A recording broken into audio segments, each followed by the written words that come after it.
कि शहर का विकास का जो मॉडल आपको दिखाया जा रहा था वो कैसा भरभरा के गिरा है, कल सारे लोगों ने देखा है। मतलब ये पूरा शहर इतना लावारिस हो चुका था कल कि केवल वायरलेस सेट पर मैसेज करने से कुछ नहीं होना था।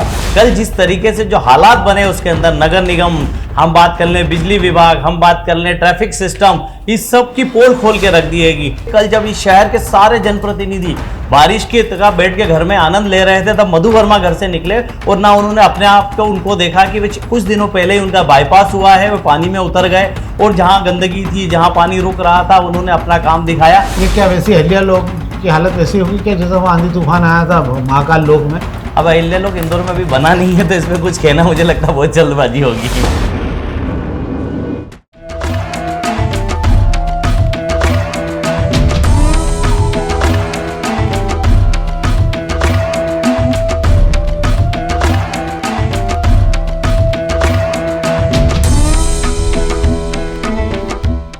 नमस्कार, आज शाम के अखबारों की चर्चा चाय के साथ।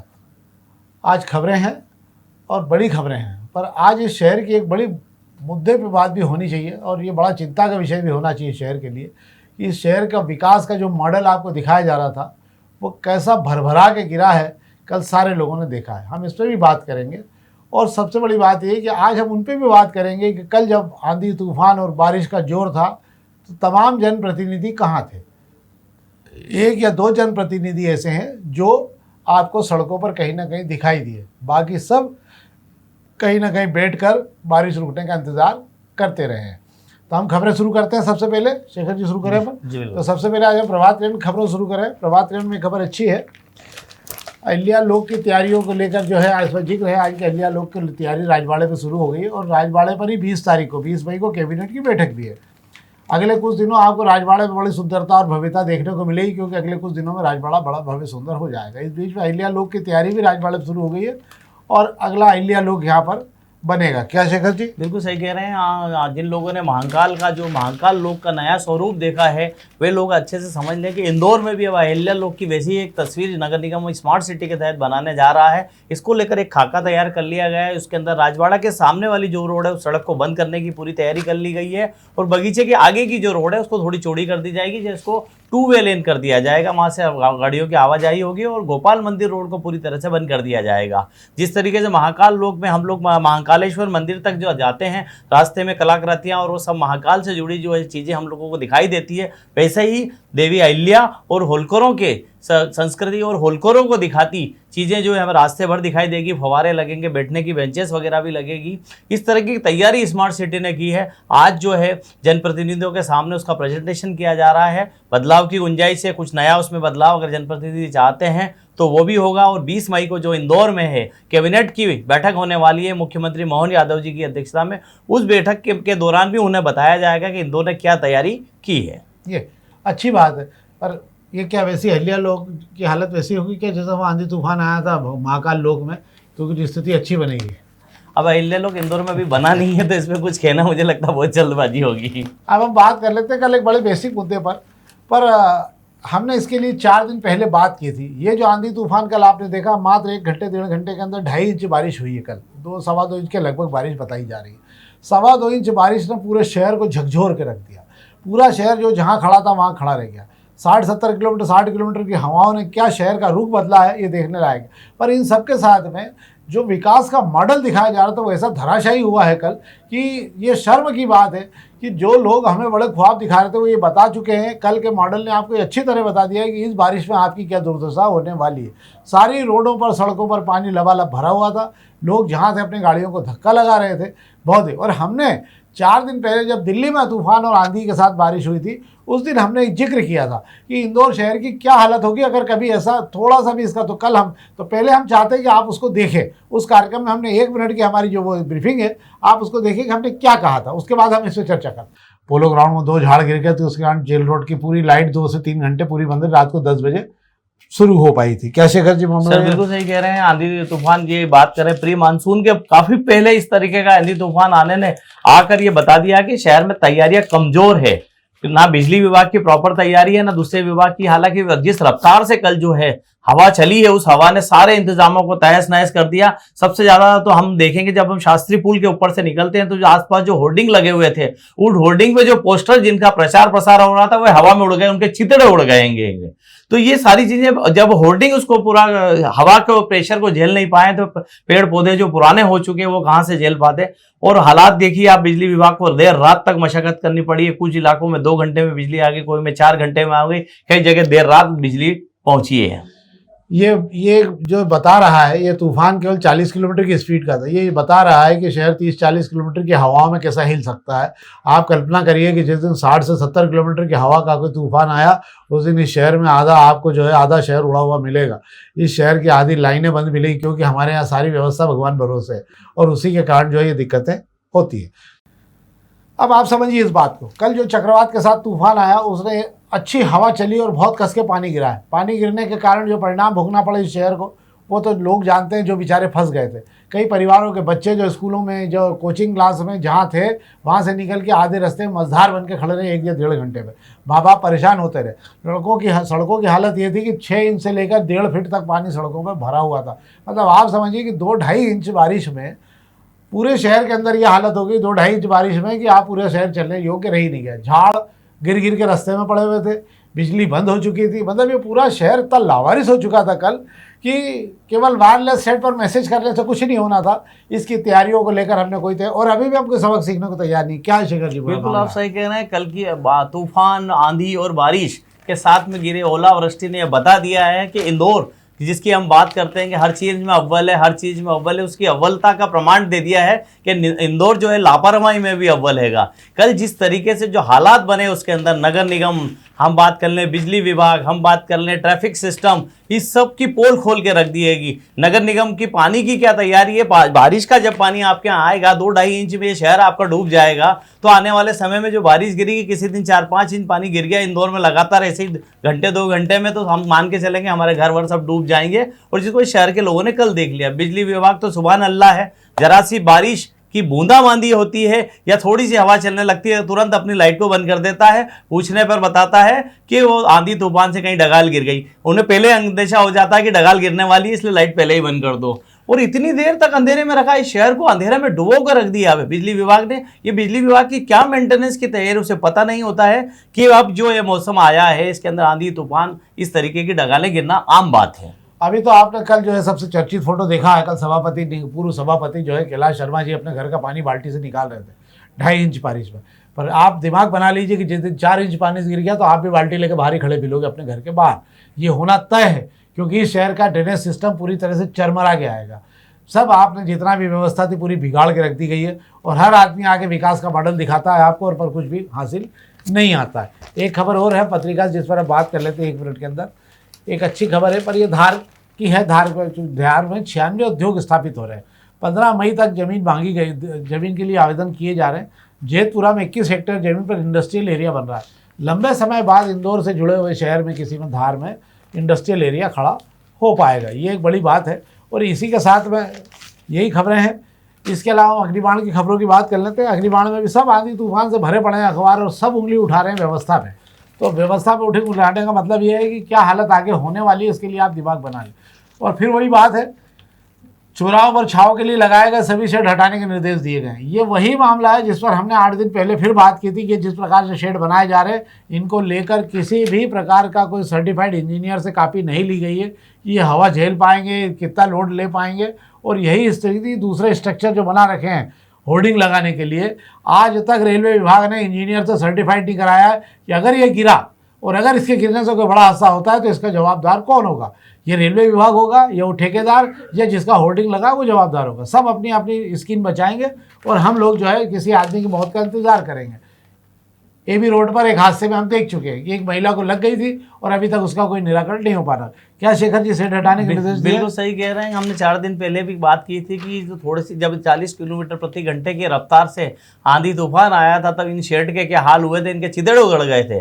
अब बचे हुए ये शेड को तभी नगर निगम को समझ लेना था, उन जिम्मेदारों को समझ लेना था जिन्होंने शेड लगाकर अपने नाम की वाहवाही लूटी थी। अब वो हालात ये हो गए हैं कि प्रकृति ने अपना रूप दिखाया और इन शेड को धराशायी कर दिया है। कल के आंधी तूफान के बाद ये ऐसे धराशायी हो गए थे कि नगर निगम को सुबह निकल के इनकी कटाई करना शुरू की गई है। और कई जगह के आप सड़कों पर आप जाके देखेंगे, जो शेड कल तक छांव दे रहे थे आज सड़क के किनारे पड़े हुए बिखरे हुए नजर आ रहे हैं। और यही स्थिति होर्डिंग में देखिए आप, होर्डिंग के लेकर कोई तैयारी नहीं की और नट बोल्ट कसने का काम आज सवेरे चालू हुआ वापस। और इन होर्डिंग पर फिर नए होर्डिंग लगा दिए गए जहाँ पे बड़े बड़े जो आपने स्ट्रक्चर खड़े कर रखे ताकि अपना काम तो बिजनेस का चलता रहे, पर उनके होर्डिंग को सेटअप चेक किसी ने नहीं किया अभी भी कि क्या होना चाहिए था। तो ये तो थी हमारी अग्निबाण खबर। अब हम दोपहर के पहले पेज की खबरों की बात कर ले रहा हूँ। कुछ पहले पेज की खबरें हैं जिस पर आपको भी जानकारी हो जाए। आज वक्फ बोर्ड पर बहस होना थी। वक्फ बोर्ड पर सरकार की तरफ से 1355 पेज का जवाब पेश किया गया जस्टिस खन्ना साहब की सीजेएम साहब की कोर्ट में, और उसमें बताया गया कि ये कानून पूरी तरह से व्यवस्थित बना हुआ है, परंतु उसमें कई सवाल उठे।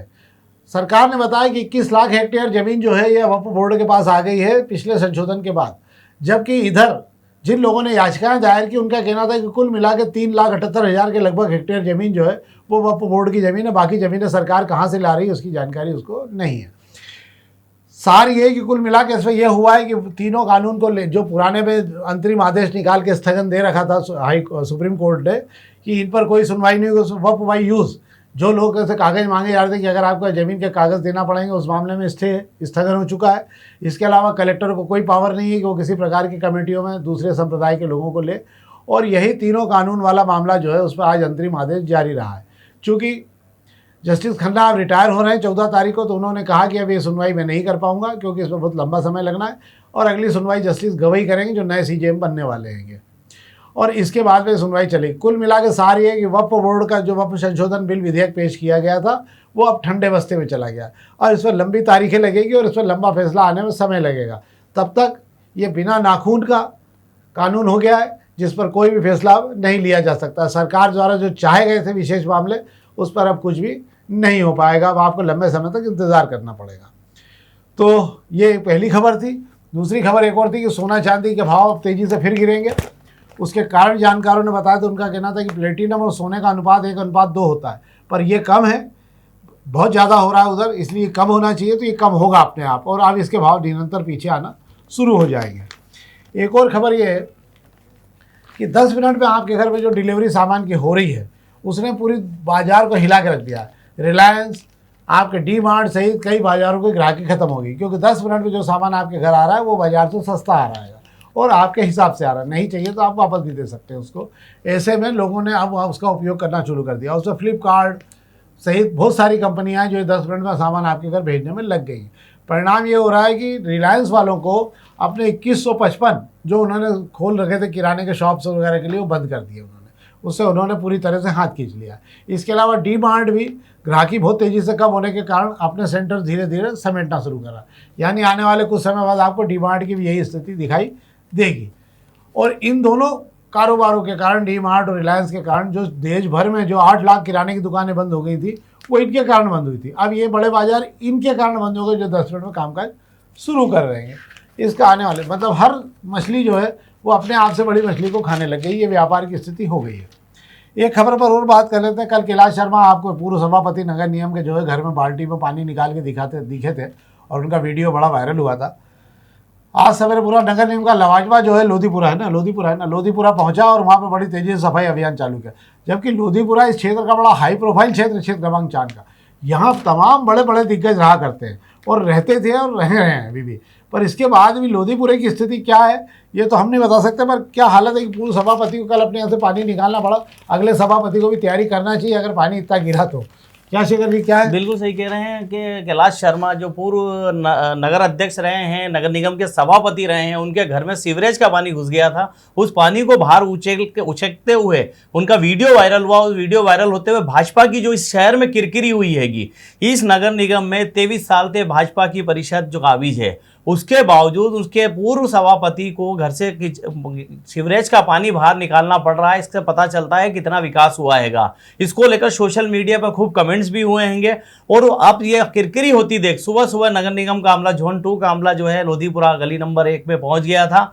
ये वही गली नंबर 1 है, मैं आपको बता दूं, जहां ने इसने भाजपा की सियासत से एक से बढ़कर एक चेहरे दिए हैंगे। इसी गली से कई लोग विधायक बने हैं, यहाँ से पार्षद रहे हैं, उसके बावजूद इस गली का कभी उद्धार नहीं हुआ हैगा। और यहाँ से जो जो पार्षद रहा है, पूर्व सभापति शंकर यादव भी यहाँ से पार्षद रह चुके हैं, लेकिन यहाँ की जो लोगों की पीड़ा है, यहाँ की जो गंदगी है, उसको वे भी ठीक नहीं करा पाए। वजह जो भी रही हो, उसका जवाब तो ये जिम्मेदार लोग ही दे सकते हैं। लेकिन नगर निगम आज सुबह पहुंच गया था, वजह थी भाजपा की किरकिरी हो रही थी।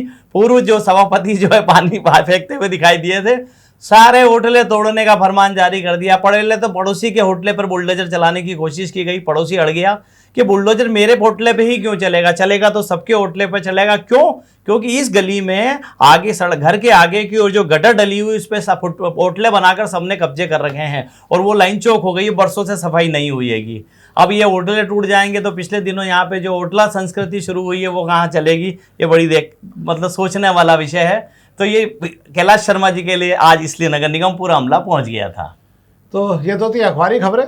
अब कल के आंधी तूफान पर और बात कर लेते हैं कि जिस शहर में जब भी बारिश और ये सब होता है, तमाम आपको फ़ोटो दिखने लग जाते हैं कि लोग छतरी लेके खड़े हैं, लोग घूमने लग जाते हैं। पर कल की स्थिति में आपको जनप्रतिनिधि पूरे शहर में गायब दिखे। एक दो जनप्रतिनिधि ऐसे थे जिन्होंने अपने क्षेत्रों में कमान संभाली और उतर गए थे, और जिन लोगों ने अपने यहाँ कमान संभाली और सबसे ऊपर थे विधायक राऊ के विधायक मधु वर्मा, जो खुद भरी बारिश में जब उन्होंने देखा खुद निकले और उनके तमाम वीडियो जो है ढूंढ उठाने से लेकर गली में घूमते हुए और भीगते हुए उन्होंने लोगों से बात की। वैसे भी जो लोग जानते हैं कि कैलाश वर्गीय कार्यकाल में जब वो जल समिति के अध्यक्ष थे तो खुद ही रात को 1-1 बजे लोगों के घर पानी पहुंचाने का अभियान वे चलाया करते थे। और अभी भी उनमें वही जुनून है। बाईपास हो चुकी थी, इसके बाद भी जिनकी बाईपास नहीं हुई थी उनसे ज़्यादा उन लोगों को बाईपास करके उन्होंने अपना काम दिखाया और लोगों ने, क्षेत्र के लोगों ने उनकी भरपूर प्रशंसा की। यार मधु भी आए थे रात को, पानी वानी का सब देख के और उन्होंने कहा जहाँ रुक रहा है पानी हम वहाँ तेजी से काम करवाएंगे। क्या शेखर जी? बिल्कुल आप सही कह रहे हैं। मधु वर्मा एक अच्छे संगठन के कार्यकर्ता के साथ में एक अच्छे जनप्रतिनिधि भी हैं। बिल्कुल सही है। कल जब इस शहर के सारे जनप्रतिनिधि बारिश की तक बैठ के घर में आनंद ले रहे थे, तब मधु वर्मा घर से निकले और ना उन्होंने अपने आप को उनको देखा कि कुछ दिनों पहले ही उनका बाईपास हुआ है, वो पानी में उतर गए और जहां गंदगी थी, जहां पानी रुक रहा था, उन्होंने अपना काम दिखाया। मधु वर्मा के अलावा अगर मैं बात करूं तो सिर्फ महापौर पुष्यमित्र भार्गव ही जो मुझे शहर में निकलते हुए दिखे। हालांकि पुष्यमित्र भार्गव की तो जिम्मेदारी है, वे नगर निगम के मुखिया हैं, अगर शहर में कहीं पानी भरता है तो उन्हें तो फील्ड पे उतरना ही है। पर मधु वर्मा चूंकि विधायक हैं, विधायक के नीचे पार्षद होते हैं, पार्षद का काम है गली मोहल्ले की जो सड़क, बिजली, पानी की व्यवस्था देखना। पर सारे पार्षद घर में दुबके हुए थे। इन पार्षदों को मधु वर्मा से सीखना चाहिए। साथ ही मैं उन विधायकों को भी कहना चाहूंगा कि सारे लोग जो भाजपा संगठन की बात करते हैं, इस शहर में काबिज है बरसों से संगठन। बीजेपी जो 9-0 का दावा करती है, शहर में 9-0 इस शहर के लोगों ने दिया है। वो 9-0 वाले MP 09 वाले कहां चले गए थे? कल सिर्फ मधु वर्मा को छोड़कर बाकी लोग कहां थे? अब बात कर ले महापौर जी की। महापौर जी कल सुबह जो थे पानी के लिए पसीना बहाने जलूद पहुंचे थे और वापस लौट के आए जब तक ये शहर तरबतर हो चुका था, समस्याओं से पानी हो गया था। तो ये तो थी आज की हमारी चर्चा जिस पर हमने आपसे बात की। हम आपसे फिर आग्रह करेंगे, ये आपके लिए कार्यक्रम बनाते हैं, कुछ बेहतर सुझाव हो तो हमें दीजिए, हम इसको और बेहतर बनाना चाहते हैं। इसके अलावा हम आपसे आग्रह करेंगे अपने अधिक से अधिक मित्रों तक इस कार्यक्रम को पहुँचाएँ और हम अगली बारिश का इंतजार फिर करेंगे, आपको फिर बताएंगे कि क्या स्थिति आने वाली है। बहुत बहुत धन्यवाद।